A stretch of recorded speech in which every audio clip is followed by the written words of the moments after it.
m'appelle Ladislas Kambale. Je suis directeur d'Africo, une organisation nationale ici au Congo. C'est Africa Renaissance Initiative DR Congo. Nous avons perdu notre cher collègue Fabiola Kouera.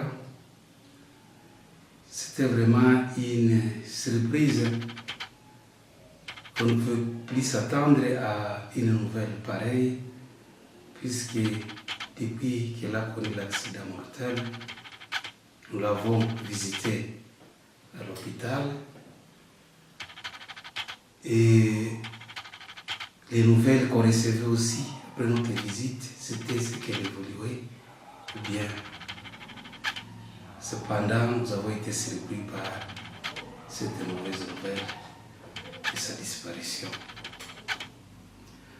Alors, ce que nous pouvons retenir de notre collègue, j'ai connu Fabiola pour la première fois, c'est d'abord à la Caritas Développement Goma.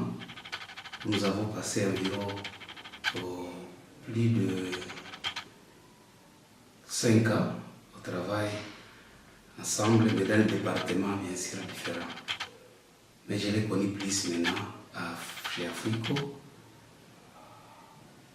depuis l'année 2024, au mois de février, quand j'ai commencé à prester aussi chez Africo. Donc je l'ai trouvé à Africo. Ma conseil ici a des qualités remarquables dont nous pouvons aussi nous inspirer. Elle a toujours été ponctuelle au travail. Si elle devrait sortir, elle devrait demander la permission et dire que je vais à Kigali voir la famille et je retourne le lundi ou le mardi à 8 h et voilà les trouver à cette heure-là. Elle est là au travail. Même chose pour les heures de retour, le soir et les heures de pause. Respecter l'horaire. Et jamais vous ne pouvez pas la chercher et ne pas la trouver dans son bureau. Elle a toujours été honnête dans son travail. Et il y a des faits qui nous ont marqués. Lors de son accident, quelques jours après, nous avons fait une remise avec sa grande sœur Cécile. C'est qu'on a remarqué dans son bureau. Tous les contrôles, tous les documents étaient à jour. Et comme elle était caissière, nous avons retrouvé toute la caisse comme écrit sur les différents journaux. Ça nous a fort marqué. Elle avait aussi la culture de l'écriture. Tous les journaux étaient à jour. Nous n'avons pas trouvé des manquants, ni des excellents. Fort heureusement, elle avait même remis, et là où elle gardait les clés, et les clés aussi sensibles, elle a bien expliqué à sa grande sœur pour les retrouver et nous les amener au bureau. Ça nous a fort marqué avec les collègues. Donc les sens de notre tête étaient très élevés. Dans son calme, elle aimait bien son travail. Elle était aussi très empathique. Donc quand vous avez un problème, maladie, cas de deuil pour les collègues, elle était là pour expliquer aux autres, pour demander même sensibiliser aux collègues qu'est-ce qu'on peut faire pour appuyer cette famille en problème.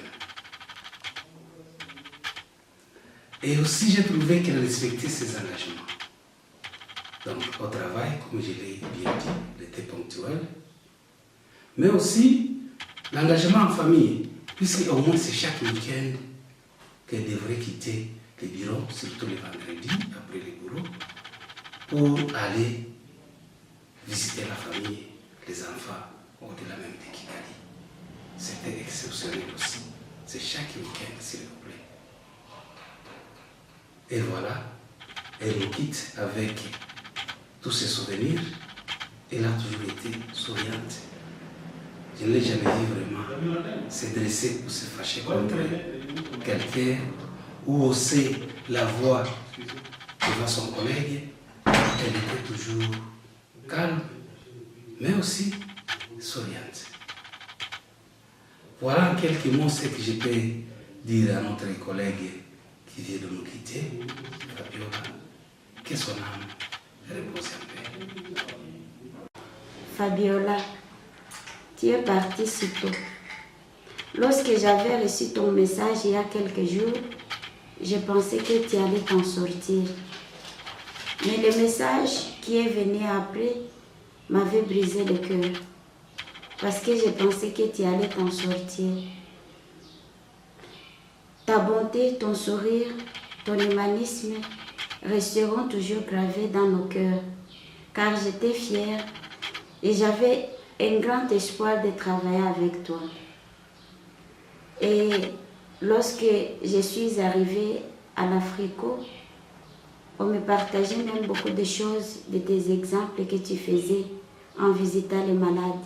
Car tu étais toujours touchée et tu étais toujours la première à visiter un malade, un collègue malade ou leurs proches. Tu as laissé un exemple à l'Africo que nous allons suivre et nous ne t'oublierons jamais.